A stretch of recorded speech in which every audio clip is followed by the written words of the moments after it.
بسم اللہ الرحمن الرحیم منہاج المسلم درس نمبر سبق 117 جہاد اور جہاد کے مسائل چل رہے تھے۔ آگے جو مسئلہ ہے وہ ہے من یتولی عقد الذمہ۔ اگر امام کسی شخص کو ذمہ ہونے کی اجازت دے یا اس کا کوئی نائب ہو یا لشکر کا کوئی سربراہ ہو تو وہ کیا کر سکتا ہے؟ عقد ذمہ کسی کو دے سکتا ہے یا نہیں؟ اور ایک ہے اجارہ اور تامین۔ تامین انشورنس کو یہاں پر نہیں کہتے، مرادی کسی مسلمان نے ایک کافر کو امن دے دیا، اس کو امن میں رکھا پناہ میں، تو وہ جائز ہے۔ لیکن عقد ذمہ کسی کو دینا تو وہ صرف کس کا کام ہے؟ امام اور امام کے نائب کا کام ہے۔ امام سے مراد سربراہ مملکت، سربراہ جیش، سربراہ لشکر وغیرہ سب مراد ہے۔ اور یہ بات کہ ایک مسلمان آدمی یا خاتون کسی کافر کو امن دے سکتی ہے، پناہ، تو جیسے کہ حضرت ام ہانی بنت ابی طالب رضی اللہ عنہ نے ایک مشرک کو فتح مکی کے دن پناہ دی تھی، تو آپ نے فرمایا کہ قد اجرنا من اجرت و امن من امنت یا ام ہانی۔ اجر اجر کا معنی ہے پانا دینا، کسی کو کیا کرنا؟ پناہ دینا، کسی کو پناہ میں رکھنا۔ تو اجرنا من اجرتی و امن من امنتے۔ تمیز اہل ذمت عن المسلمین، مسلمانوں سے اہل ذمہ کا ممتاز رہنا، الگ رہنا، یعنی سلوک میں، ڈول میں، انداز میں، ترتیب میں، لباس میں، یہ ضروری ہے کہ ان کا لباس الگ طرح ہو تاکہ پہچانے، جیسا کہ مسلمانوں کے مقبرے میں ان کو نہیں دفن کیا جائے گا اور ان کو سلام کی ابتدا نہیں کی جائے گی، یعنی کوئی ذمی ہے جیسے سکھ کسی جگہ رہ رہے، ہندو ہیں یا کسی اور مذہب کے ہیں، اور نہ ان کو مجلس میں مقام صدر پر بٹھائے، صدر مقام جو ہوتا ہے، جسے یہاں پر حدیث میں ہے لا تبدأ الیہود والنصارى بالسلام۔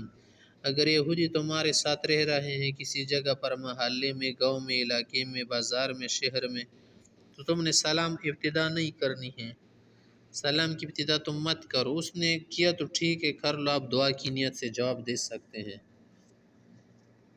تو اگر کسی طرح سے ایسا ہوا نا تو اس پر سلام مت کرے، اسے سلام مت کرے۔ ما یمنع من اہل الذمہ، اہل ذمہ کو کون سے کاموں سے روکا جائے گا؟ نمبر ایک یہ ہے کہ بنا الکنائس او البیع، کوئی کنیسہ، گردوارہ، گرجا، چرچ وغیرہ نہیں بنائیں گے۔ اگر جو پہلے سے بنائے گئے تھے وہ تو نہیں ڈھائے جائیں گے، نیا نہیں بنائے جائے گا۔ لا تبنى الکنیسۃ فی الاسلام ولا یجدد ما خرب منها، اور اس کی تعمیر انہوں بھی نہیں کر سکتے۔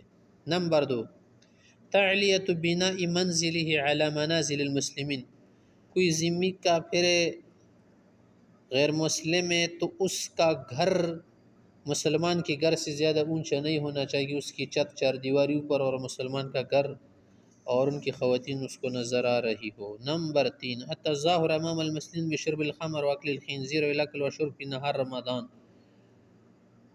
رمضان میں ذمی لوگ مسلمانوں کے سامنے کھانا پینا نہیں کھائیں گے، اور نہ ان کے مذہب کے مطابق جو چیزیں ان کے لیے ان کے اعتقاد کے مطابق حلال ہے وہ کسی مسلمان کے سامنے نہیں کھائیں گے۔ ما ينتقض به عہد الذمہ یا عقد الذمہ، کون سی چیزوں سے ایک ذمی کافر جو ہے کیا بن جاتا ہے؟ ذمے سے نکل جاتا ہے، پھر اس کا مارنا اور اس کا کیا کرنا؟ قبضہ کرنا، جیل میں ڈالنا، کنٹرول میں لانا ضروری ہوتا ہے۔ نمبر ایک کی کیا؟ امتناع من بدل الجزیہ، جب جزیہ دینے سے وہ روک تام کرے۔ نمبر دو، عدم التزام باحکام الشرع التي كانت شرطا في العقد، شریعت کے ان احکام کی پابندی ان کے لیے ضروری ہے جو انہوں نے عقد کے وقت، ذمہ دیتے وقت مانی تھی نا، منظور کی تھی۔ نمبر تین، تعدیہم علی المسلمین بقتل وقطع طریق او تجسس او ایواء جاسوس للعدو او زنا بمسلمہ، ایک ذمی ہے، اس نے کیا کر دیا؟ کسی مسلمان کو قتل کیا یا ڈاکہ زنی کی، یا تجسس اور جاسوسی کا کام کیا، کسی جاسوس کو پناہ دی، تو اس کا وہ ختم ہوا. نمبر 4 یذکر اللہ ورسولہ او کتابہ بسوء بسوء، اگر وہ اللہ و رسول کو گالی دیا، کتاب کو، شریعت مذہب کو، تو پھر ان کا ذمہ ختم ہو جاتا ہے. مال اہل ذمت، اہل ذمہ کو کون کون سی چیزیں رعایات دینی ضروری ہے؟ اہل ذمہ کے ساتھ جب عقد ذمہ ہو جائے تو ان کے مال، ان کی جان، روح، عزت وغیرہ سب کی حفاظت سربراہ مملکت اور اس کی جو نیچے نائبین ضروری ہے. ان کو اذیت دینا درست نہیں ہے، کیونکہ پیغمبر علیہ السلام کی حدیث ہے، فرماتے کہ جو ذمہ کو بلا وجہ ضرر دے گا نا، قیامت کے دن وہ مجھے مد مقابل پائے گا، اور اس سے انسان جو ہے کیا ہو جاتا ہے، گنہگار ہو جاتا ہے، کیونکہ یہ غدر ہے، دھوکہ فراڈ میں آتا ہے. المادۃ التاسعۃ فی الہدنہ والمعاہدہ والصلح. یا سی باتیں آپ حضرات کو بتانا چاہتے حضرت مصنف صاحب کی، دیکھیں ایک تو ہوتی ہے جنگ کی حالت، اور ایک ہوتی ہے جب صلح ہو. تو کیا کافر کے ساتھ جنگ کے بعد صلح کر سکتے ہیں؟ تو فرما رہے کہ ہاں کر سکتے ہیں، جب اس میں مسلمانوں کے لیے کوئی مصلحت اور فائدہ ہو، کیونکہ پیغمبر صلی اللہ علیہ وسلم نے بہت ساری جنگ میں صلح بھی فرمائی تھی، تو ایسا کر سکتے ہیں. نمبر 2 اس مادے میں ہے معاہدہ، وعدہ کرنا. معاہدے کا مطلب کیا ہے کہ کافروں اور مسلمانوں کے بیچ یہ معاہدہ ہو کہ آپس میں اچھے رہیں گے، کہ ایک دوسرے پر تجاوز نہیں کرے گا، سر چڑھائی نہیں کرے گا، اور اس میں مسلمانوں کے لیے فائدہ ہو، کوئی مصلحت دینی و دنیاوی سیاسی ہو، تو ایسا بھی کر سکتے ہیں. کیونکہ پیغمبر صلی اللہ علیہ وسلم نے منافقین کے ساتھ اور یہود کے ساتھ، دیگر کافروں کے ساتھ معاہدے بھی کیے تھے. تو دیکھیے یہاں پر بھی قرآن کریم اور حدیث سے ثابت ہے نا، اور قرآن کریم کے صحت سے بھی ثابت ہے، اعوذ باللہ من الشیطان الرجیم الا الذین عاہدتم عند المسجد الحرام فما استقاموا لکم فاستقیموا لهم، کہ جن کافروں سے تمہارا عہد ہو چکا ہے امن صلح کا، تو ان کے ساتھ تم اس وقت تک رکھنا جب تک وہ رکھے. ہاں جب توڑ دے تو پھر ان کے خلاف اقدام کر سکتے ہیں. اور کسی معاہد کے ساتھ قتل، لڑائی، جنگ جائز نہیں ہے. دیکھیں حدیث میں ہے کہ من قتل معاہدا لم یرح رائحۃ الجنہ، ایک شخص سے وعدہ ہوا تھا کہ ہم آپ کے ساتھ نہیں لڑیں گے، آپ ہمارے ساتھ نہیں لڑیں گے، ایک دوسرے کی کوئی بھی نقصان، اذیت، تکلیف کے باعث حرکت نہیں کریں گے.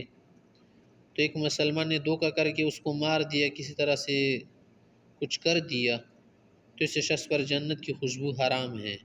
دیکھ صلح، یہ بھی تینوں چیزیں جو ہے سیم ہے، تھوڑا فرق ہے.